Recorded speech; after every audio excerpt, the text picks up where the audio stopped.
प्रिय मित्रों, सादर नमस्कार।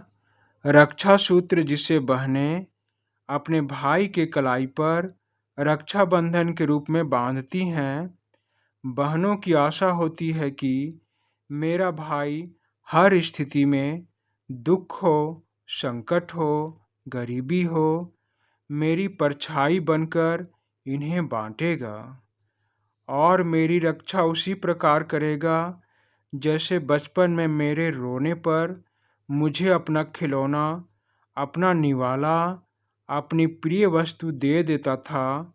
विद्यालय में मेरी गलती को अपनी गलती बताकर शिक्षक से मार खा लेता था। यह सब सोचकर एक बहन अपने भाई को राखी बांधती है। रक्षाबंधन में एक बहन केवल खुद के लाभ के लिए ही नहीं, बल्कि अपने भाई की कलाई पर राखी इसलिए भी बांधती है कि हे ईश्वर, यह रक्षा सूत्र मेरे भाई को हर मुसीबत, हर बला, हर दुख से बचाए रखे। मित्रों, आशा है कि यह लेख आप सबों को अच्छी लगेगी। यदि यह लेख आप सबों को अच्छा लगे तो कृपया मेरे इस चैनल को सब्सक्राइब करके घंटी दबाकर ऑल पर क्लिक करें, जिससे मेरी सभी वीडियो आप सबों की सेवा में अपनी उपस्थिति बनाए रखे। आइए मित्रों, अब हम सब रक्षाबंधन पर्व की शुरुआत के दो कहानियों को जानते हैं। पहली पौराणिक कथा इस प्रकार है। भगवान नारायण ने जब वामन अवतार लेकर दानवराज बलि के पास पहुँचे और उनसे दान मांगा, तब राजा बलि ने भगवान विष्णु को 3 पग भूमि दान करने का वचन दे दिया। भगवान विष्णु ने एक पग से आकाश लोक और दूसरे पग से पाताल लोक को नाप लिया। अब भगवान ने जैसे ही तीसरा पग उठाया, तब राजा बलि का घमंड टूट गया, क्योंकि राजा बलि स्वयं को संसार का सबसे बड़ा दानी समझता था। अब राजा बलि बहुत पछता रहा था, क्योंकि वामन अवतार में भगवान विष्णु को 3 पग भूमि दान देने का वह वचन दे चुका था। इसीलिए राक्षस राज ने अपने सिर को भगवान के पैरों के नीचे रख दिया।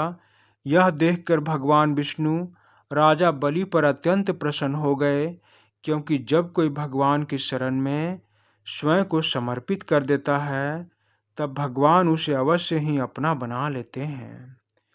भगवान ने प्रसन्न होकर राक्षस राज बलि से वरदान मांगने को कहा। तब वरदान मांगते हुए राजा बलि ने कहा, प्रभु, आप सदैव मेरे सामने रहें, मुझसे एक पल के लिए भी दूर ना जाएं। भगवान विष्णु ने राजा बलि को यह वरदान दे दिया।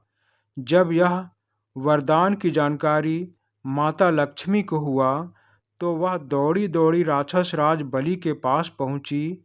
माता ने राक्षस राज बलि को अपना भाई मानते हुए एक रक्षा सूत्र उनके कलाई में बांध दिया। अब राजा बलि से कहा, हे भैया, अपने वरदान से मेरे पति को मुक्त कीजिए, मैं उनके बिना इस सृष्टि का संचालन नहीं कर पाऊंगी।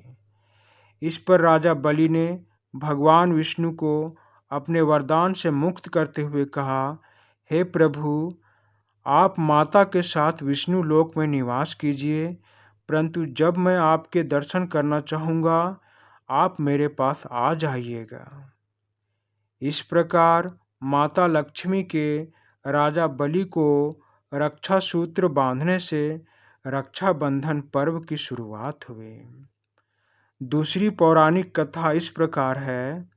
महाभारत के युद्ध के समय एक बार भगवान कृष्ण की अंगुली में चोट लग गई थी और उंगली से रक्त बह रहा था। यह देखकर द्रौपदी, जो भगवान कृष्ण की सखी भी थी, उन्होंने अपना आंचल का पल्लू फाड़कर भगवान कृष्ण के कटे हुए अंगुली में बांध दिया। धार्मिक मान्यताओं के अनुसार इसी दिन से रक्षा सूत्र या राखी बांधने की परंपरा की शुरुआत हुई। हम सभी जानते हैं, इसी कारण भगवान कृष्ण ने द्रौपदी के चीरहरण में के समय उनकी लाज बचाकर सबसे अपनी बहन की रक्षा की थी। आशा करता हूँ मित्रों कि यह लेख आप सबों को अच्छी लगी होगी। धन्यवाद मित्रों, धन्यवाद।